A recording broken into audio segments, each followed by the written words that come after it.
Welcome to Royal Rebounds TV with Calvin and Barry. Just two crazy fans of the Sacramento Kings, and they sharing their opinion. So be sure that you subscribe. It's for the fans, by the fans. Whether you chilling on the couch or wilding in the stand. For laid back conversations about the Kings, subscribe here. Staying down until we come up thinking this gonna be our year. We're here drinking beer, talking about the Kings. Be sure you subscribe so you can hear that bell ring. Yeah.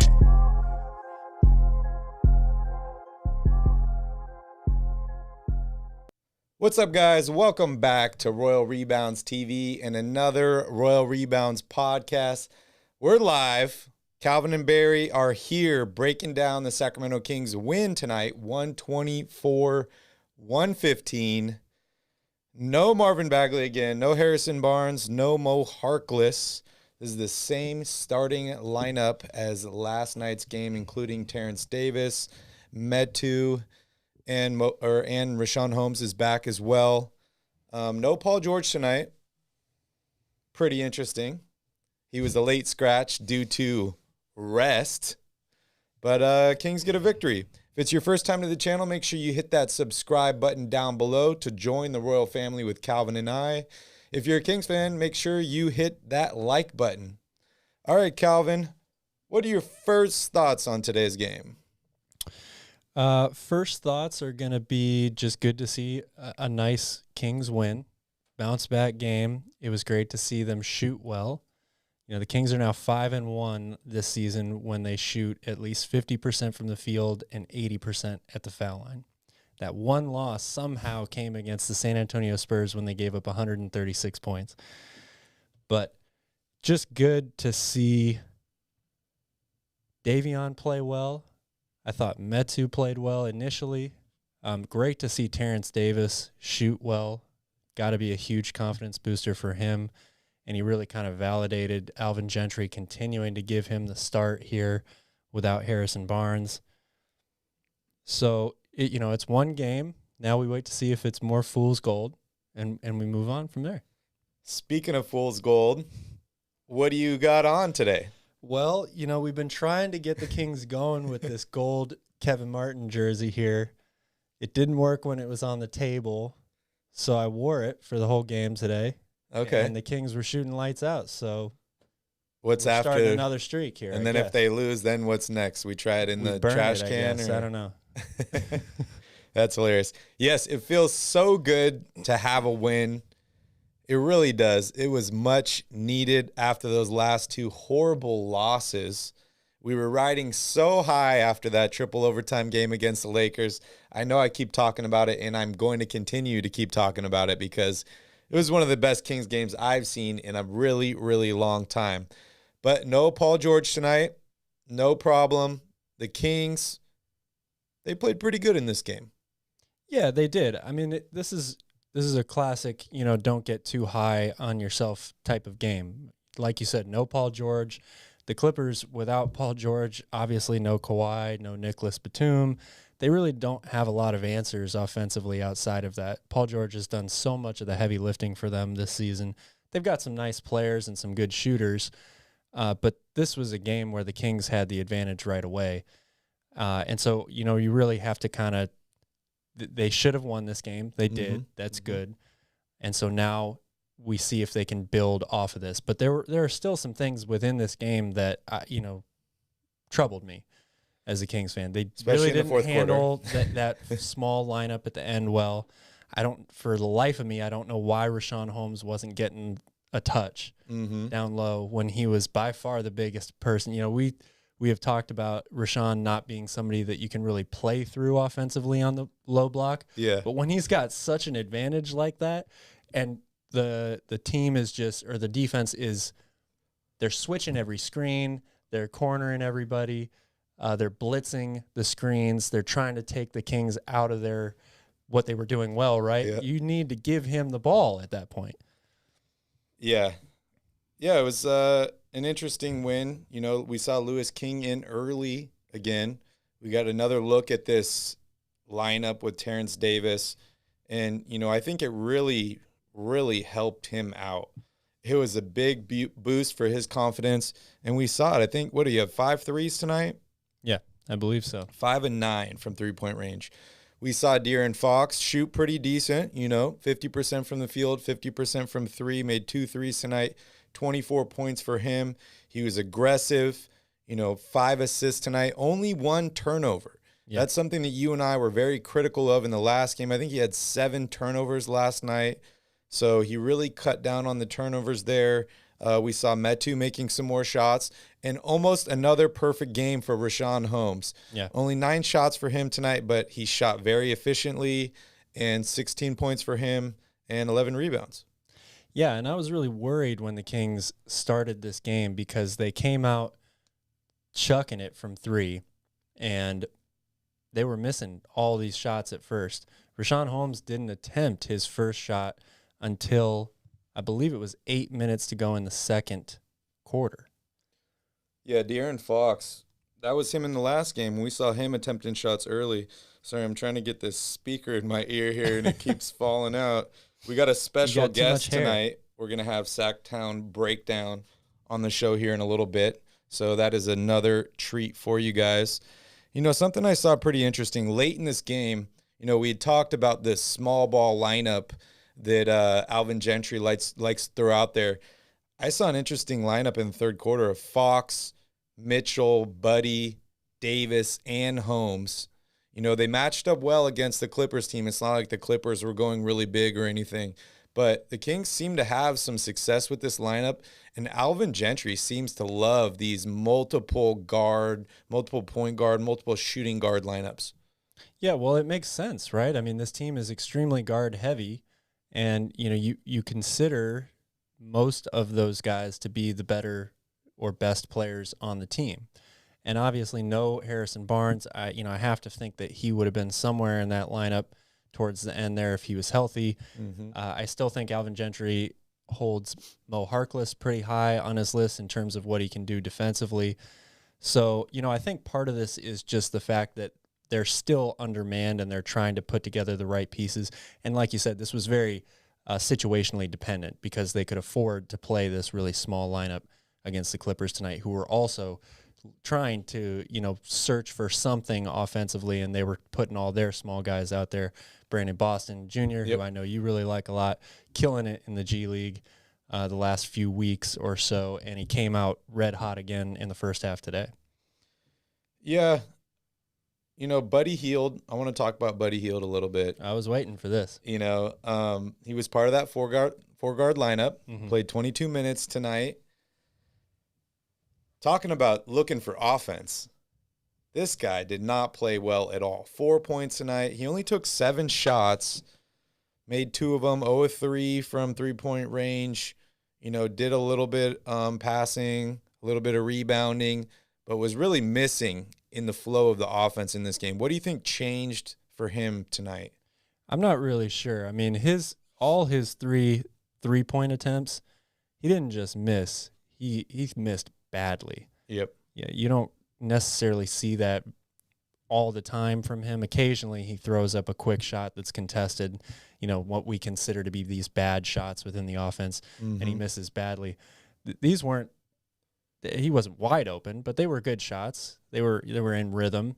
He turned the ball over a lot tonight too, 3 turnovers as well. Yep. So he really struggled today, and he continues for me to be the biggest weak link on this team. Well, we saw him last night after the game, chatting it up with some Lakers guys, laughing, having a good time. Not something you want to do after a beatdown like that. So I don't think that set well with a lot of his teammates, with the coaching staff. I saw a lot of upset fans last night, so maybe that had something to do with his struggles tonight. Maybe he feels like he maybe made a mistake, or maybe he just feels like he wants to get out the door now. Perhaps. And, if I'm sitting in the Kings front office, the door's wide open, man. Door is wide open right now. I just feel like that we're starting to, every year with Buddy Hield, whether he starts off hot or he doesn't start off hot, he has these games where all of a sudden the momentum is riding high on him. He's hitting his threes very, very consistently. He's shooting a really good percentage, and we all start to, he puts up these numbers. We saw earlier in a game this year, he was leading the league in second half 3-point field goals made. But we talked about fool's gold early on, right, in this podcast. Yep. It's all fool's gold with Buddy Hield. Eventually, it's always going to happen at some point. He's going to come crashing back down to earth. You're going to see his inefficiencies, not smart, very dumb plays that he has the tendency to make over and over and over Tell and him over how you really again. feel, Cal. Well, I'm sorry. I mean, I just see it too much with him. I know what you can get out of him. There is this good side, but to me, it's not worth it. It's not the right fit for this team, where the team really, really struggles shooting threes this year. He could be the one person on this team that could actually make a difference in that category, and he doesn't. Yeah, it's interesting. I feel like most of the games where Buddy Hield did not score a lot of points this season, the Kings end up losing these games, which I don't know how much, water that holds, because the Kings have lost a lot of games this season. Yeah. But tonight they won this game. He didn't play well, but he didn't get his normal volume of shots, only taking 7 shots. For Buddy Hield, he's normally shooting 7 threes at least. So do you think maybe he was purposely kind of pulled out of the offense by maybe another player or the coach, or he just kind of pulled himself out? Well, I think that the difference for him tonight was the fact that Terrence Davis and Davion Mitchell scored a ton, and they shot really, really well. So they put up a bunch of shots. I mean, Terrence Davis had 14 shot attempts, 9 threes. Davion Mitchell had 10 shot attempts, 4 threes. And the fact that they were hitting consistently, the ball continued to find them, as it should. They were playing really, really well. So that takes another volume shooter, out of rhythm. And it ended up being for the right reasons tonight, because those guys played really well, and they made the shots consistently, and that's how they built that lead there in the second and third quarters. Yep. You want to take a look at the box score here? Let's do it. This is a great box score for the Kings starters tonight. All 5 starters in double figures. De'Aaron Fox leads the way with 24 points, 3 rebounds, 5 assists, 3 steals, and a block. 8 of 9 at the free throw line, by the way. I don't think we mentioned that earlier when we were talking about him. Rashawn Holmes, 16 points and 11 rebounds, another double-double. Metu, 13 points and 6 rebounds. Terrence Davis, season-high 23 points, a plus 17 in the plus-minus, 4 rebounds, 2 assists, and 3 steals as well. And then Davion Mitchell, 20 points off the bench, 3 rebounds, 2 assists, 2 steals. He was back to his old self defensively. That, I thought, really got him going offensively, as well as, it helps when you see your first couple shots go through. 7 of 10 from the field, as I mentioned, 3 of 4 from 3. And for the Clippers, they got a ton of production off their bench, 19 apiece from Luke Kennard and Terrence Mann, 11 from Isaiah Hartenstein, who I really liked in this game. I think this guy is working himself into being a major role player in the league. And they also got 13 from Brandon Boston Jr. Another game without Tristan Thompson. Another game without 2 in a Tristan row. Thompson. That's 2 in a row now Yeah. without Tristan Thompson. That is pretty wild. Pretty wild.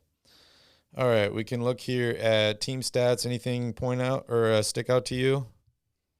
Well, I mean, really, it's just the shooting percentages. Like I said before, the Kings, have an excellent record when they shoot well from the field, particularly from 3. They shot 39.5, basically 40% from 3 today, 15 of 38, and the fast break points. That's another big area for me. 20 fast break points in this game tonight, as well as 54 points in the paint. And that's what I think really helped get Davion Mitchell going. I think as the Kings have started to play faster, he has looked to push the ball and get into the paint more early on, rather than starting off by settling for threes. He's in the half court. He seems to kind of struggle to find out where his position is in this offense, when he should be looking for his shot, when he shouldn't. But when they're pushing the ball, it's easy because it's a split decision, right? Yep. It's I'm either taking this all the way into the basket and going up with it, or I'm dumping it to an open person either outside for a three, or a lob or something like that. So he gets to be a little bit more instinctive that way, and I think it's really, really helping him. Yeah, I agree. You look at largest lead here, 25 points for the Kings. That was in the third quarter. Clippers went on a run. They went on a couple runs in this game, and it worried me. I wouldn't say I'm gun shy, but maybe a little PTSD Well, how could you from last night. You not be? There was a few moments in this game where I got a little worried. Oh, I love it. You got Peja looking at the camera, and we got another win, so Peja's looking That's at right. the camera tonight. He's back. But there was a time in the third quarter, Kings were up 12. They were playing defense, good defensive possession, and then the Clippers get 3 back-to-back offensive rebounds off of misses, and it leads to a three-pointer in the corner that goes down, cuts it to a 9-point lead, and it just kind of gave me a flashback to last night where Malik Monk hit that 3 at the buzzer of the second quarter, where the Kings could have been up double digits. Not saying that it was a mistake last night because it's a lucky shot and it went in, but it was a momentum changer. So that was a moment in this game I got a little worried because I was like, okay, here we go again. Absolutely. Here we go again. And then again in the fourth quarter, Clippers make a 14-0 run, and Kings end up winning by 9. I think they cut it to 6, and they couldn't do much better than that late in the game. But I was worried, man. How are you feeling? Oh, I was definitely worried. And this is a Clippers team that is dead last in the league in second chance points. And you talked about that possession, 3 offensive rebounds leading to a Luke Kennard 3. Yeah, you definitely, as a Kings fan or anybody that has watched this team play consistently throughout the course of the season, you there's no way you thought, oh, this game's in the bag at this point. I mean, I knew it was going to take a pretty monumental collapse and monumental effort on the Clippers' part in order for them to pull this out. But I definitely didn't think that the nail was in the coffin, for sure. Yeah, I'm happy the Kings won this game, but I'm for some reason, I'm not as happy as I've been in some of these previous victories. Maybe it's just last night is still lingering or not, but it's not like the Kings. It's got to be more than just last night, right? And it's not like the Kings dominated this game. Culmination of things. Yeah, it's not like they completely dominated this game or anything. They shot well. That seemed to be the main difference tonight versus a lot of these other nights, is they just shot well. They still, 12 turnovers is decent, but they still made some of the mistakes that they made, and they allowed teams to come back. And I think that's why I was so worried. All right, I think we got Sactown Breakdown here. He's going to join us here on the show. Can you hear me? What's up, Skip? I can hear you, Barry. What's up, Cal? Thanks for having me on, y'all. What's up, Big Skip? honor. I appreciate it. Yeah, maybe a little louder. I can Vinny. barely hear you, buddy. Oh, really? Let's see. What about now? It's a little better. Okay, Hold on, bud. you We're might have trying to to turn me figure up this out. on your end because I'm up pretty there we loud go, on mine. yeah. I might clip if I go up higher. Just turn Okay. the volume up on your earbud. There you go. We can hear Better? you now. Yeah. Okay, That's sweet. okay. Good to be Welcome to the show, bud. Appreciate you. How was your night? My night was busy as always. I got off of a live stream about some indie comic show that I do every Wednesday. I was simultaneously watching the game while I was doing that. You guys started. I did my recap in between. It's literally uploading right now, and then I'm here with y'all. So skip busy as Wow. usual. Yeah, busy is an understatement. That's awesome. For all you watching, we got Skip's YouTube channel in the description down below. You can click on that. It also has his link to his Twitter, and go check him out. If you're a Kings fan, we need more support for all these Kings channels. All right, so I got a question for you. The Kings are now 3-3 with Alvin Gentry. We've seen a lot of offense. We've seen a few games where the Kings haven't even scored 100 points. What's the main difference you've seen with this team over these last 6 games versus Luke Walton's Kings? Of course, the pace with Alvin Gentry, being in the driver's seat, thinking back to like those Pelicans teams that he coached before, being shown the door over there. They were like, I think top 5 in pace. I think the last year, I think they were number 1 in pace, or it was the year before his last year they were number 1 in pace. So they're playing with more of a sense of urgency as far as pushing the ball. We could see, Tyrese Haliburton rushing the refs like, dog, hurry up and give me the ball. Like, what do you do? Like, why are you letting them get the defense set? Give me the damn ball, so they could push the pace. So things like that are what I like to see. It, like, even when right before the team gives up, what I feel like I see is less lackadaisical type play and more intentional, energy driven, motivation. So I would say the motivation of the team is markedly better than when Mr. Walton was in the driver's seat. Yeah, I agree. I think that Alvin Gentry's got a lot of experience with these high-paced, fast offenses. You look at him in Phoenix with Mike D'Antoni, the 7 seconds or less. I'm seeing some of that. I'd like to see a little more, but, it's only 6 games. I think that he was brought to this team for a reason, and it's probably that quick offense. But another thing I noticed about tonight's game was no Tristan Thompson. This is 2 games in a row, did not play. The Clippers aren't as big as the Lakers. The Lakers last night just overpowered us in the paint. What do you think's going on with TT? That's probably been the biggest question mark for me. I think when I asked myself that question and then I kind of went and I looked back at it, I really only came up with 2 things. One, matchups, and which even part of that was still a little curious because he was playing with such aggression and fearlessness against Anthony Davis. I remember him like bumping AD out the way just to go up for buckets and stuff. So to not play him in the home game against the Lakers was a little bit of a question mark, but still I chopped it up to perceived matchups, if not matchups indeed. And then the other thing is Tristan is not the fastest. So if we really are trying to push the pace, he's probably going to be our slowest big man to get down the court. I would say as tall as Alex Len is, I feel like even Len has the ability and plays with a little bit more pace than Tristan does. So that's my best guess at it. But I'll admit it's still a little bit of a question mark to me too. What are you guys' thoughts on that? I think that's a great point. Calvin? Yeah.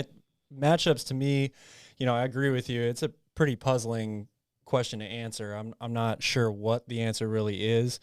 I wasn't sure what the answer is when Luke Walton was the coach, and I'm still not sure what the answer is now that Alvin Gentry is.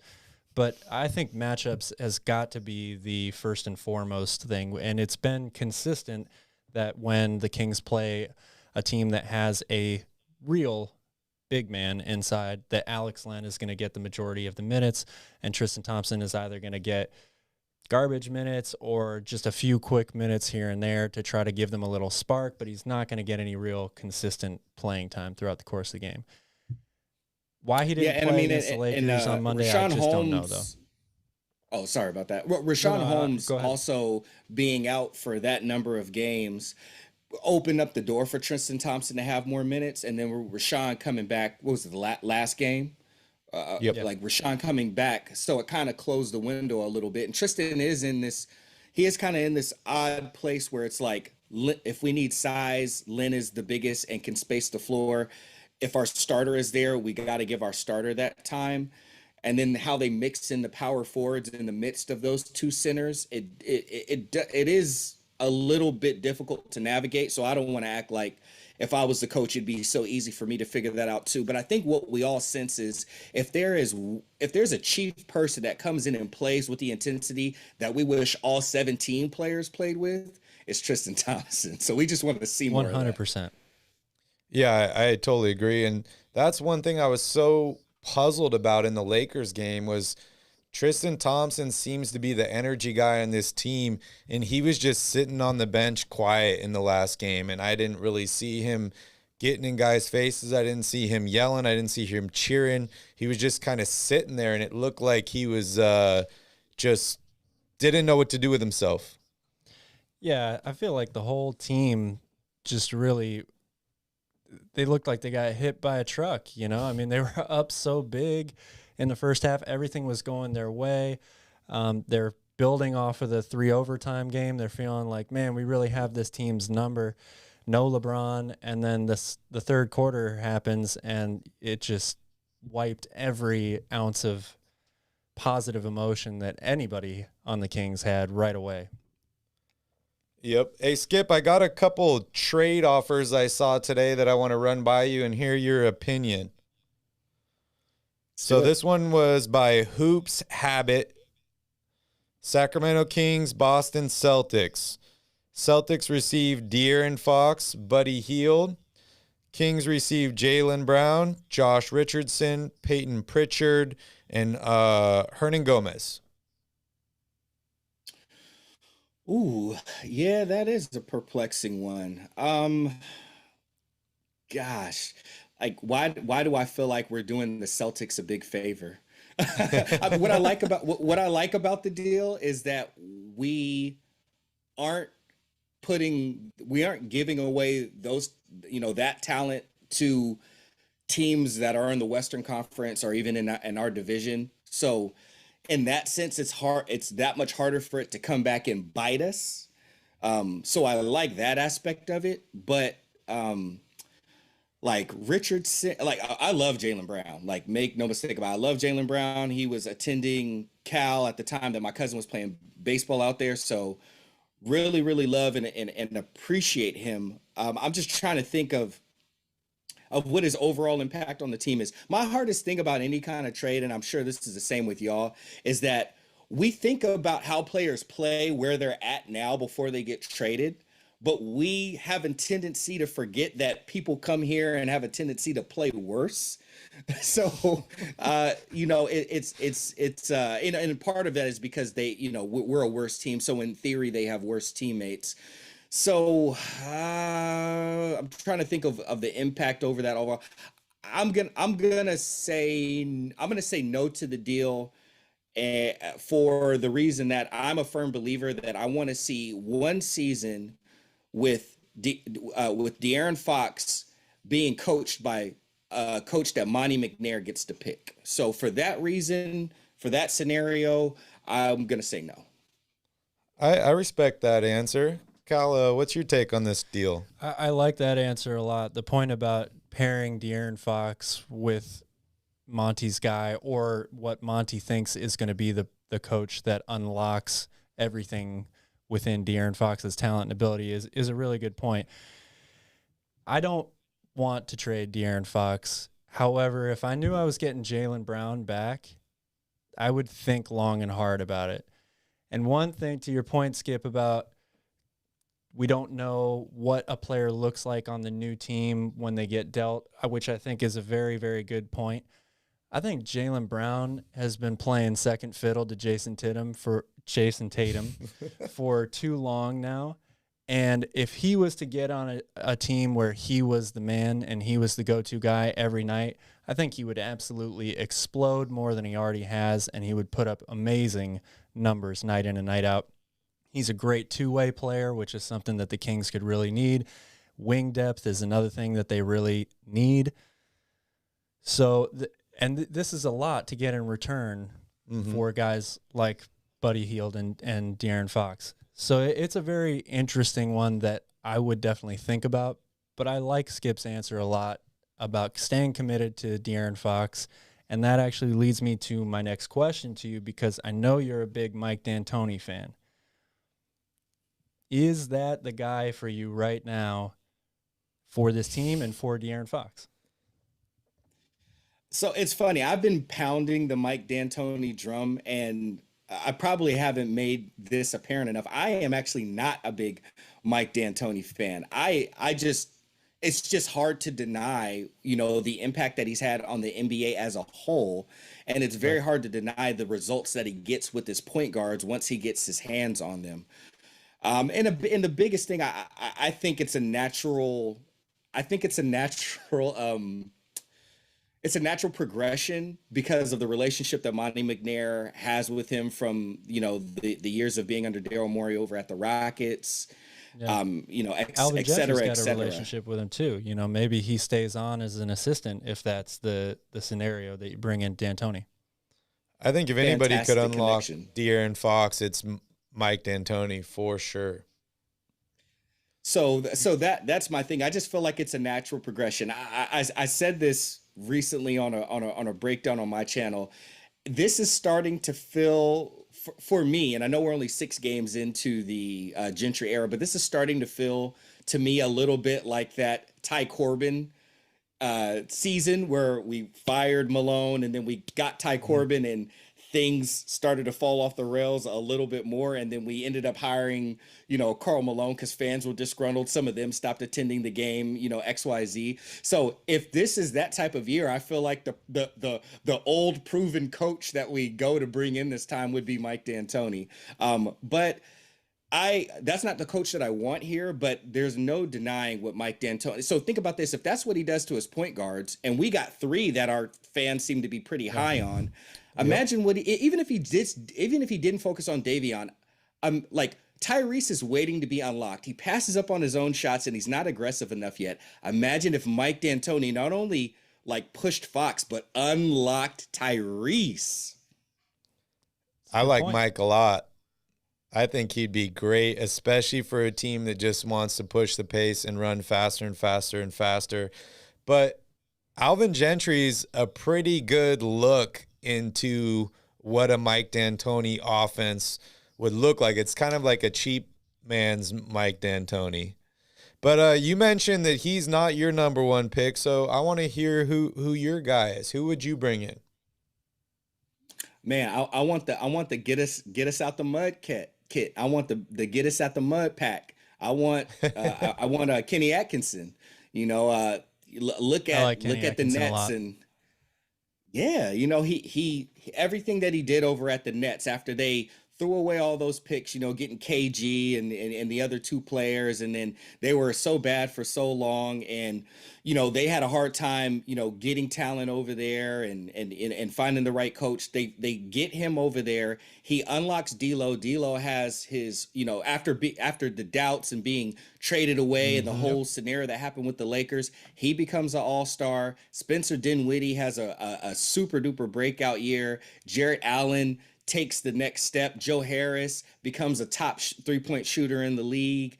And then they make the playoffs. And that's exactly what we need. We need someone to come in, take the talent that we have, and a more competent GM, because they got a more competent GM, and then put those pieces together, make them work together, and then just take the team to the next level. So we don't need the Steve Kerr coach yet. We just need the Mark Jackson coach. We just need the Kenny Atkinson. Just get us to the next level. The bridge and we'll guy. worry about everything else after that. The bridge guy. Yeah, I like Kenny a lot, but I think I heard a slight at Monty McNair there. Are you not a big fan of Monty? I'm not a big fan of Monty, but I don't slight him. Overall, I think his tenure here has been favorable. He's far more competent than Pete D'Alessandro was and, Vlade Divac was. So, I mean, he's a first-time GM. He's made mistakes that has hurt the team already, but I think he's our best shot. I want him to stay on long-term, and I want him to get his coach and install his coach and, give a crack at it long-term with his coach to really, really see. So obviously, as Kings fans, we've been bad for 15 years. So for us, time's a ticking, but I don't feel like the clock has officially started on Monty McNair yet. Although it has, I just personally don't feel like that because he hasn't been able to pick his coach yet. When he picks his coach, the guy that he picks to take the players that he's brought in and make that work, to me, now he's on the clock. Yeah, I agree 100%. You got any more questions for him?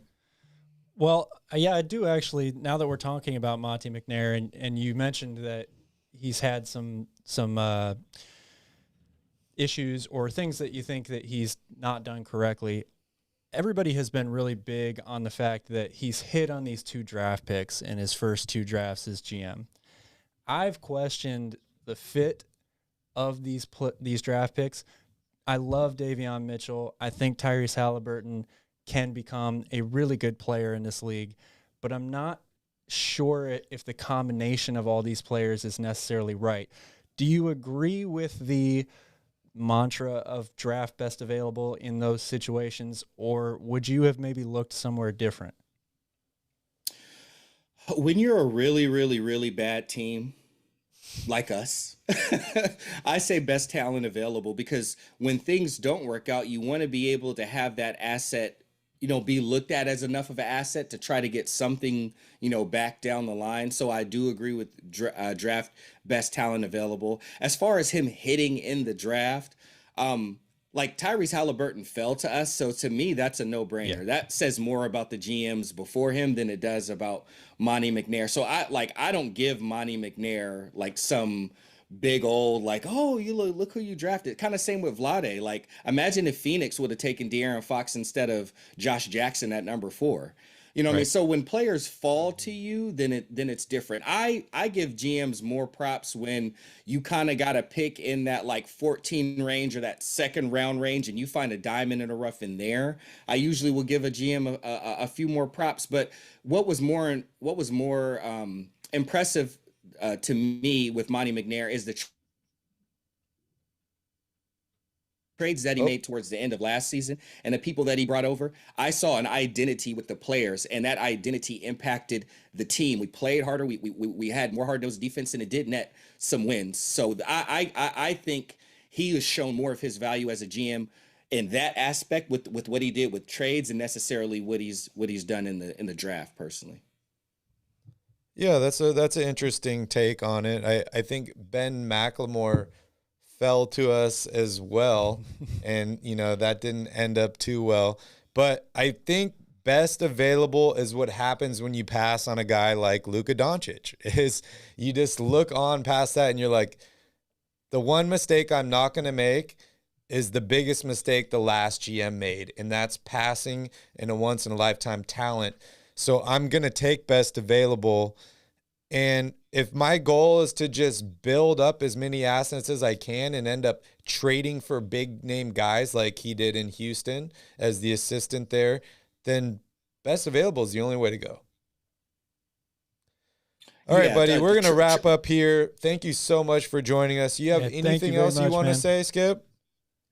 Thanks for having me on. I appreciate y'all. Thanks for, bringing, consistent content to the Kings fans. I have an appreciation for your production value and quality and all of that. The growth has been awesome to see. So, just keep doing what y'all doing. Hopefully we'll be able to catch a game together at some point in the season. Oh yeah. Thank you very much, man. One actually real quick before we let you go. If any of you guys don't know, Skip is a big time cover of the Stockton Kings. I haven't had a chance to watch really any Stockton Kings games so far this year. Can you give us a real quick rundown scouting report of how the Stockton Kings look right now? Stockton Kings, it's interesting because it's similar to the Sacramento Kings where we have bucket getters. I'd say our bucket getters are a little more consistent, but overall, when I look at the Stockton Kings, I'm not really looking at wins and losses. It's a G League. We know it's developmental. What I do like about what I see there is Bobby Jackson. Why he became the head coach is they saw that he had a knack for, developing a little bit better. So they gave him that gig. And the way that Nehemias Queta is coming along, although I still question it, like the fact that we're a bad team and they are doing things, with him, doing things with, I forgot there's a point guard down there that is looking pretty solid, but taking those things and then getting them ready, to potentially come up to us and make an impact is the biggest thing. So with the Stockton Kings, it's always just about like, are the individual players breaking out, and are you seeing consistency down there? And even if you just see it with 3 players, that bodes well. And of course, for us, like for me, my biggest thing was Nehemias Queta. So Nehemias Queta is looking like he can be a big man in this league, and hopefully he can contribute to our particular team. But then the downside of the G League is that these players can go anywhere, and sometimes it takes a little while. So we may not develop him in the time, and he may be good and end up somewhere else. So it's bittersweet, but good things are happening down Kings there. To me. Yeah, that's what I'm saying. Like that's the toughest part about it. But on nights where we don't have Kings games and we have a win and you want to see more Kings, just check and see if there's a Stockton Kings game on, because Deuce and Mo are really the highlight of the Stockton Kings calling games. So go check them out some more. That's awesome. All right, man. Well, thank you so much. We'll catch you, again soon, and we'll have you on the show pretty soon again. It was a blast, y'all. Take care. Have a great night. All right. Thanks, man. To everyone that's just joining in here, welcome to Royal Rebounds TV and another Royal Rebounds podcast live with Calvin and Barry. Tonight we are covering the Sacramento Kings bounce back win tonight at the LA Clippers, 124-115. Paul George was resting tonight. I guess the Clippers don't feel like he is necessary against this Kings team. We will see. Yeah, I guess that might not happen the next time around, huh? We'll see how tomorrow's game ends up. And speaking of which, let's move on to our next game, which conveniently is against the same team, the Clippers. So, Calvin, you want to give us your keys to the game? Well, I mean, I'm going to have to wait and see if Paul George is available to play for this game, because that's going to change some things for the Kings. But I definitely think that they need to approach this game the same way that they approached today's game. They have to play fast. They have to look to get out and run and get easy buckets in transition. This is a team that they match up with pretty well. Even if Paul George is in the lineup, obviously that's going to make things more difficult from a matchup standpoint. But they have the ability to get out and run here. They have to protect the glass, like they did for the most part tonight. There were a few, as we talked about, iffy moments there towards the end where they gave up a number of offensive rebounds in the same possession. And then I think they just have to build off of this game. They shot really, really well from 3 for the first time in a long time. And I think that they need to take that with a grain of salt. They can't come out tomorrow and say, all right, we're hot. We're letting it rip again. They have to get good shots within the offense, not too much dribble from one person. I want to see the ball move. And I would like to see them go into Richaun Holmes a little bit more early on in tomorrow's game, as opposed to what they did today, because they got lucky tonight. They started off missing a bunch of those threes. If the Clippers came out and made them pay for that, this game could have gone a different way. Yeah, I think the Kings definitely need some bench contributions in this game as well. We talk about all the injuries to the starting lineup, which has forced other guys to step up into the starting lineup, and the Kings have really lost a lot of their firepower coming off the bench. Buddy Hield, if he doesn't shoot well, you don't really have much else coming off your bench. Davion Mitchell had 20 points tonight, but he's not known for his shooting.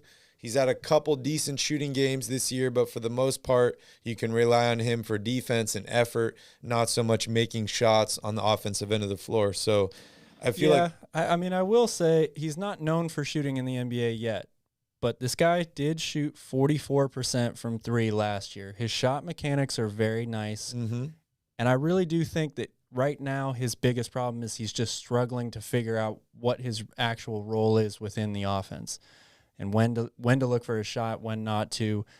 Tonight, he just came out very confident, and he was looking for the shot right away. I don't know if Alvin Gentry said something to him before the game or whatever, but hopefully this continues to build for him, because he definitely has the ability to be a good shooter. Yep. So I think it's a matter of time before he gets to the level. A few podcasts ago we were doing people in the chat are saying he's on pace to be the worst shooting point guard in NBA history. The dude has played, 20 games, 22 games? Yep. Yeah, I mean, sure, that might be what it is right now, but you got to give this a little bit of time. He wasn't always a good shooter. He struggled shooting early on in his college career, and he improved dramatically. And I expect a guy who has, A, the shot mechanics that he has, and B, the work ethic that he has to do the same thing in the NBA. Maybe he won't shoot 44% from three in the NBA, but he should be a high 30s three-point shooter. Yeah, I agree. We will be live Saturday after the Clippers game. Not sure if Marvin Bagley is going to be playing or not. I think he's still dealing with that non-COVID related illness. A couple more days, we got some time here, so hopefully he'll be healthy and we can see some more out of him.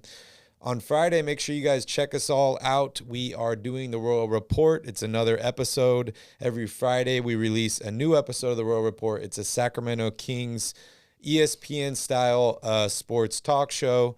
We have a bunch of different categories. We break down a week's worth of Kings action in about 30 minutes. So make sure you guys check that out as well.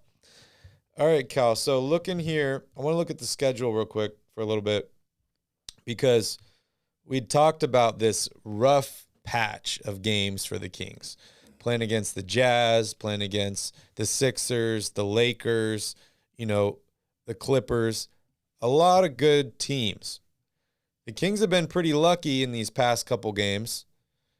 They didn't play against the best player on the Clippers in Paul George. He was out, not including a guy named Kawhi Leonard. They didn't play against LeBron James in the second Lakers game, their best player. They lose that game.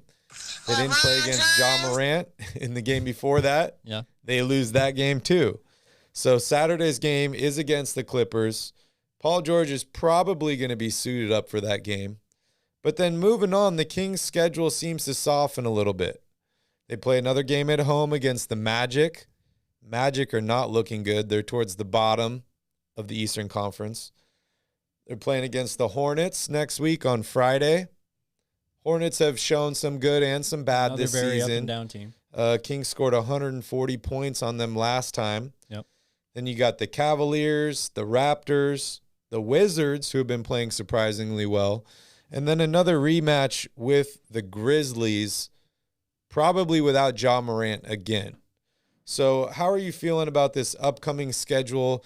Do you think it's a chance for the Kings to pick up a couple W's and move closer to this 500 range, or how are you feeling?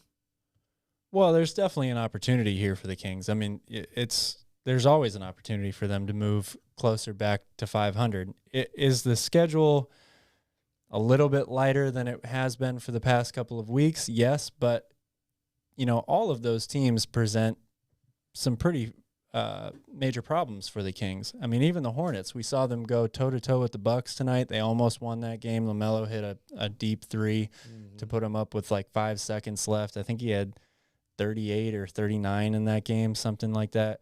And if it wasn't for Giannis's 40, they would have won. The Cavs are another team that has played pretty well so far this year. Yeah, 12-10. Evan Mobley is going to be a problem for Sacramento because not only do they have Evan Mobley, but they also have Jarrett Allen. So Rashawn Holmes can't guard both of them. And I don't know who's going to guard the other one for this team. So it's not like it's going to be super easy for them. Hopefully they get Harrison Barnes back at some point within this next stretch because that could be a real big turn of events for Sacramento. But, this is the NBA. The games keep on rolling, and they're not going to wait for you. You're going to have to find a way to play better through tough stretches like they are in right now. And it doesn't matter as we've seen, if the other team's best player is out or not. These guys are all pros, and they're still very good at what they do. The Golf Bud says, let's get some wins in trade, buddy. I agree with that 100%. You're a Bash Buddy guy now? Well, I don't know if you can call it bashing him, I guess, but I just think that it's time for the Kings to move on from this guy. Yeah, it's so tricky because it always seems like, wow, Buddy's turning it around. He's starting to play good defense. He's making shots. We're like, the Kings can't trade him. He's the only one that's scoring for them. And they lean on him so heavily at times. And then he goes through these, droughts where he just can't make a shot. And it really hurts the Kings. I know they won tonight, but they rely on him so much. Like, what are you going to get back for Buddy Hield that's going to give you that offensive firepower, or that's going to give you something in return? Well, I don't know. I mean, there are a lot of good shooters in this league. I feel like they could find somebody who can't be that much more inconsistent than Buddy Hield. Yeah, we know he's got, these high numbers of 3-point field goals made, but he also has a ton of attempts. And to me, it's the types of attempts that are really the backbreakers. I mean, he takes so many bad shots, and that's why, his numbers might look similar to Steph Curry's, but he's not Steph Curry, because Steph takes those shots, and you just watch Steve Kerr on the bench. He doesn't get up. He doesn't yell. He just shakes his head and smiles. That's just Steph being Steph, right? Yeah. I don't. But when Buddy takes those shots, he misses them. He doesn't make enough of them in order for you to give him the enough leash to say, okay, that was all right. Like, I didn't like that shot too much, but whatever, your Buddy Hield. Nobody says that. So yeah, that and the turnovers, man, it's too much. And the IQ. Yeah. Which comes with taking those shots. When they go in, we're all cheering. We're all happy, and we're like, wow, that's amazing. But how many wins a year does that give the Kings? Yeah, those I think shots. Maybe two or three game winners is what he's good for. That's funny. I want to read you guys. Speaking of bashing, I got a bash a buddy of mine named Pat who keeps sending me these trash trade offers. I was going to ask Sactown breakdown this, but then I was like, it's not even worth wasting his time on this. Yeah. And I'll spare you all the 4-word expletive that I used when he sent me this trade offer, but I want to hear what you guys think. Kings, Raptors. Sacramento sends Richaun Holmes and Tristan Thompson to the Raptors. Kings receive Precious Achiuwa, Goran Dragic, who's that, Delano Banton, don't know him, a 2022 first-round lottery-protected pick through 2024 that will convey to 2 second-rounders if it is not conveyed by 2024, and a 2023 second-round pick. Let us know down below in the chat how you guys feel about that trash trade offer. I feel like you guys already know how I feel about it. Ooh. Calvin? I mean, no way. It's just not enough. Goran Dragic 3 years ago was, a very instrumental piece on the Miami Heat. But we've got a ton of guards. Even if he was playing at that level, like, where are you going to put him in this rotation that's already confusing as hell? And then you're telling me that Precious Achiuwa, who I do like, I think there's some upside for him, but you're telling me that he's worth right now today Richaun Holmes and Tristan Thompson? No. Come on, man. No. And speaking of Richaun Holmes, I was going to mention this earlier, but I totally forgot. We saw Richaun take a pretty big fall tonight. Yeah. We saw him come up limping. Second game in a row. In the last game. He missed some games this year due to injury, and he just seems to constantly be get beat up. You and I have both been a huge fan of Richaun Holmes. We love what he brings to the Kings, and we think that the Kings really need him to succeed. Are you getting worried that it seems like he's getting injured or close to injured like every single game? No, not so much. I mean, he hasn't had any, super major injuries, thankfully, so far in his career. And yeah, those were two pretty hard falls, and he's going to be feeling those for a while. But I don't see that as anything to worry about from him necessarily. He fell on his hip. And then he rolled his ankle, the other night. Yep. The ankle is definitely a possibility that he could re-aggravate that, and it would cause him to lose some time. But again, that's That's part of the deal, man. That's part of the game.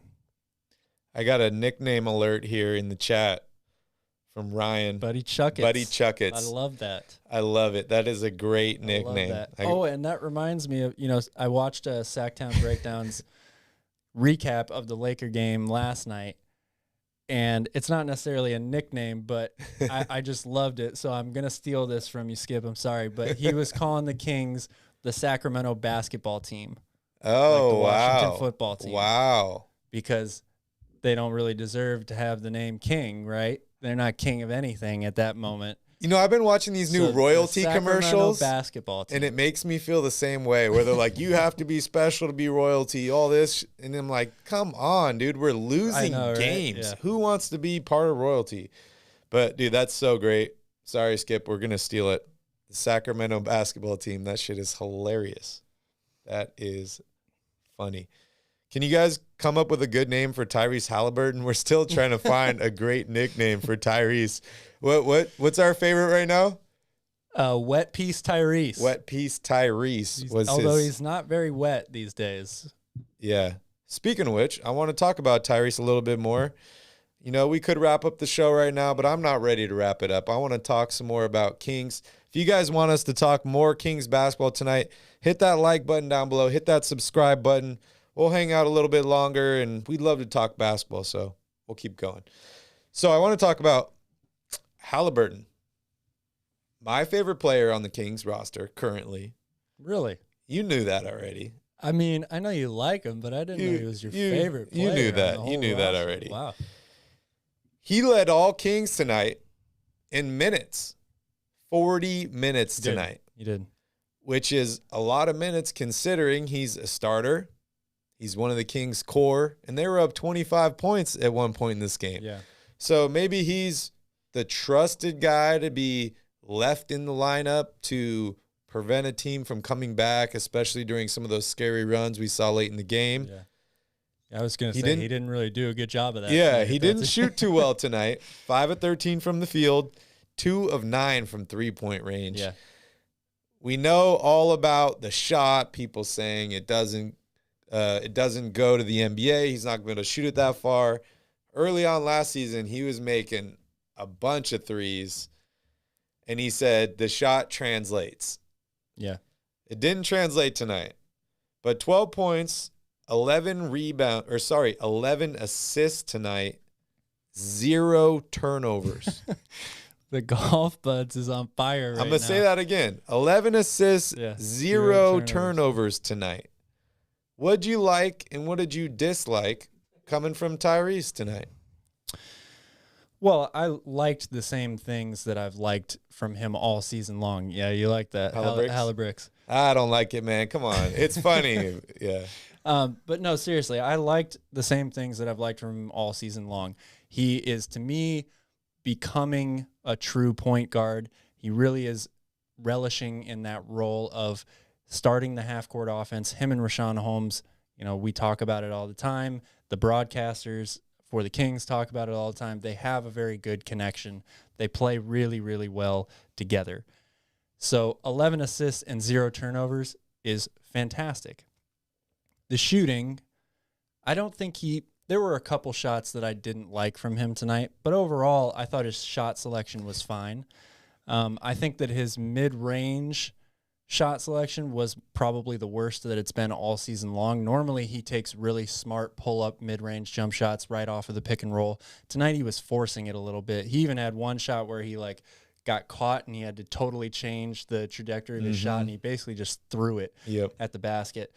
That's not good. But I also think, like we talked about with Davion Mitchell earlier, how he's struggling to figure out when it is time for him to look for his shot, what types of shots he should be looking for in the offense. Tyrese is playing an entirely different role in the offense this season. What do you think about Dry Tie? Dry Tie. Yeah, I like that one too.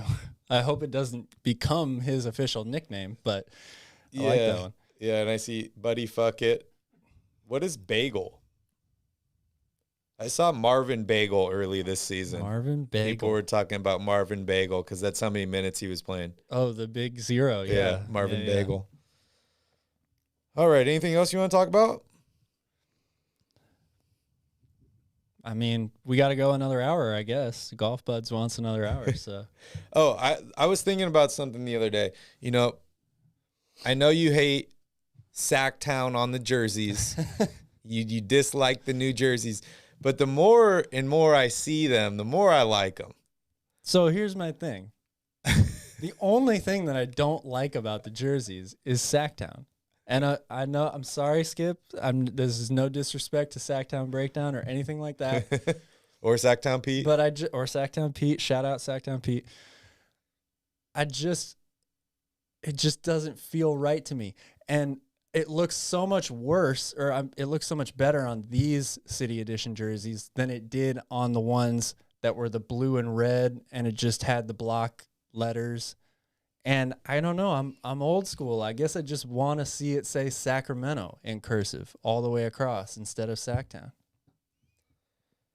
Yeah, it'll be interesting to see what the new jerseys are like next year, because it feels like every year there's a new City Edition, a Statement Edition, whatever 2022 edition. Baby. Any recommendations for all the Kings designers that are watching right now? Yeah, bring back those old school jerseys where they said Sacramento all the way across. I haven't seen them wear something that had the full Sacramento on it, and I can't remember how long. I want purple back. Yeah, I want lots of purple. Lots of purple. I love when they had the checkers going down the side with the purple. I still got that. I think it's a Mitch Richmond jersey in my card on Fanatics. Yeah, man, we will definitely play around.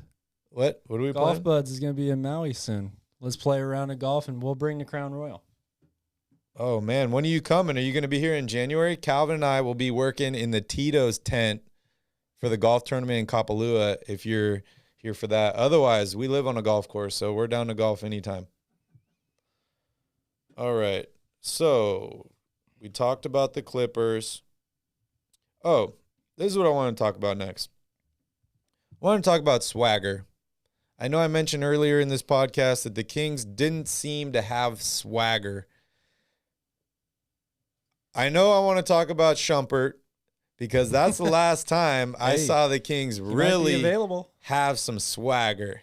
Might be available. Maybe they just waive Buddy Hield and sign him on Shumpert. And then they traded him, and it all fell apart again. But I remember that score squad. It was so exciting to watch. They just felt like they had a chance. It didn't matter what the score was. You look at the guys, they look excited. They look like they want to go out there. Mm-hmm. You know, I know they won this game tonight, but there was moments in this game where I was like, they look like they're only out there because this is their job and this is what they have to do. Yeah, it had that lackluster feel to it kind of the whole way through. And I think that's kind of why I wasn't super excited about this victory. But, you know, it's a win.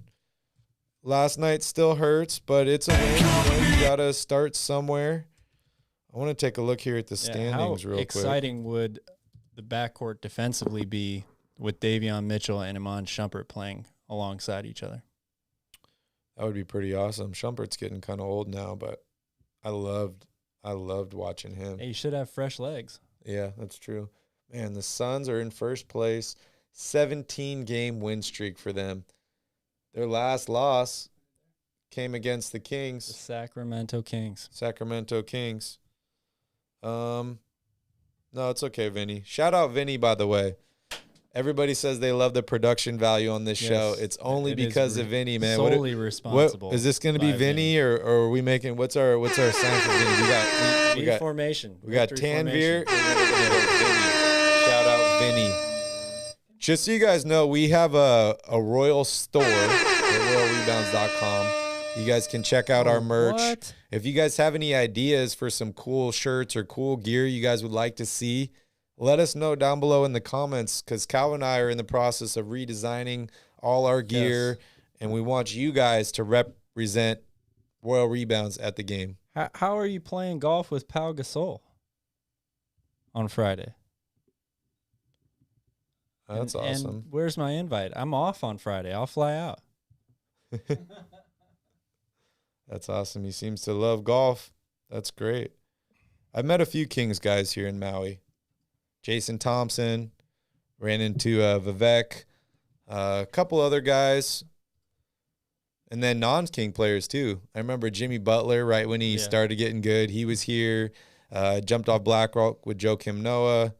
I think Ronnie Price, when I was working as a pool server at the restaurant, Ronnie Price was sitting at the bar and somebody was like yelling at him, telling him what to do. And they almost got in a fight and the dude ended up getting kicked out. Not Ronnie Price, the other guy was drunk and like swinging his bar stool. So anyways, back to our standings. Kings are 11 right now at 9-14. Spurs are not far behind at 6-13. But you look at the standings here, the Kings are only 2 wins out of the 7th spot. And that 7th spot is currently a 3-way tie between the Clippers, the Blazers, and the Timberwolves. Kings are playing the Clippers next. So they do have a chance to make up some ground here. If they do win on Saturday, that would put them at 10-14. They have a favorable schedule, Calvin. I know they're just gonna more favorable. They're gonna get they're gonna get me excited again. They're gonna make me want to watch. That's what they always do, and then they just rip my heart out at the end. So I'm looking at these next couple games, and I'm like, okay, I know Saturday is not a definite win. Paul George is probably gonna play in this game, but I liked a lot of things I've seen from the Kings tonight. They could win the game. Then you got the Magic. I don't want to circle any of these games as an automatic win, but that's looking pretty nice. Yeah, let's be honest. That should be a win. Already beat the Hornets. They don't play any defense. Could get another win there. Cavaliers are playing well, but it's still the Cavaliers without LeBron James. And then you got Raptors. The Wizards are playing well. We play the Spurs again, play the Grizzlies a couple times. There's a shot here to get back to 500. There's definitely a chance. And you talked about the 7th spot. I mean, if you look a little bit further, the Mavericks are in 4th in the West right now, and I believe they're only a game over 500.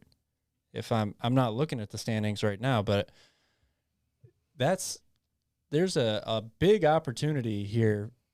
Teams 4 through 11, teams 4 through 10 are really not separated by anything. So, if the Kings can string together a couple of wins here, they're right back in this thing. I'm going to use a quote from a sophisticated quote from Matt Barnes. 6 through 11 is a crapshoot. Yeah. He said anybody can move any way up and down in that. And so I guess the Kings are in that too. Ryan, let's see. If we aren't going to get more than 35 wins. Yeah. It's tough, man. It is really tough to be a Kings fan, but it's going to get better. It is going to get better one of these days. And De'Aaron Fox is playing better now. Rashawn Holmes is healthy. I like what I'm seeing out of Tyrese Haliburton. Davion Mitchell played really well tonight. Yeah. So, the Kings could make a run here. Calvin, you told me, was it last podcast? I think you were just angry after the beatdown, but you were like, this is not a playoff team. Season's over. Well, no. Sky is falling. No. I didn't say the season is over. I said that the team, if they continue to play like that, where, it's one thing if you come out and you're just not ready from Jump Street and you get blown away. And we saw that against Memphis. But other than that game, I don't really remember a game like that this season. Yeah. It's we're good enough until it counts, and then we're all of a sudden not good enough anymore. That's not a playoff team. Yeah. So they have the ability to play through that. We just haven't seen it yet. I agree with you, and I was also on that bandwagon. They were not playing like a playoff team at the time. But if they end up going on a little bit of a win streak here, they get back to 500, is everything fixed in your mind? No, everything's not fixed. Everything is not fixed. Do you have new hope for this team, or is it, they just had an easier schedule? And it's a long season, and they are not out of it by any means. They're not out of a playoff spot. Am I encouraged or am I confident about it, given what I've seen through the first 20 or so games? Mm-hmm. No, I'm not. But there is time for them to fix. They won't fix every problem, but there is time for them to fix some of these problems. And if they can get more consistent play and more consistent shooting from guys like Davion Mitchell and Tyrese Haliburton, they don't need to shoot 40% from three, but they can't shoot 20% from three anymore. That is what needs to change the most. Yeah, I agree. Golf Buds, hit us up on Instagram, man. Send us a message. We'll get together when you're here, and we'll have a good time. We'll golf. We'll get some beers. We'll go to happy hour. Maybe we'll jump off some rocks. Do Maui things. Yeah. Do Maui things. All right, I think we're going to wrap it up here, Cal. Any last words or anything else you want to mention?